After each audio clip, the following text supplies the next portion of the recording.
હા સર. ખાસ જણાવવાનું કે નર્મદા ડેમમાંથી પાણી છોડવામાં આવ્યું છે તો જિલ્લામાં જે અસર થાય છે જે ગામો એ ડભોઈના 3 ગામો, સિનોર તાલુકાના 3 ગામો અને કરજણ તાલુકાના 11 ગામો, એ તમામ ગામોમાં ગઈકાલથી જ અલર્ટ જાહેર કરી દેવામાં આવ્યું છે અને આ કાંઠાના ગામોમાં તંત્રને પણ સાબદું કરી દેવામાં આવ્યું છે.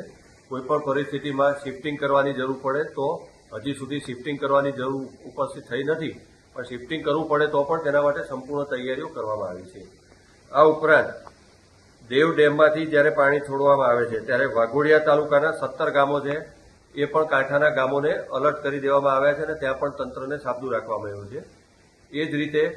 આજવા સરોવરમાંથી પાણી છોડવામાં આવે છે તો તેના પણ વાઘોડિયા તાલુકામાં આવતા જે ગામો છે તેને પણ અલર્ટ કરી દેવામાં આવ્યા છે અને તંત્ર કોઈપણ પરિસ્થિતિમાં સ્થળાંતર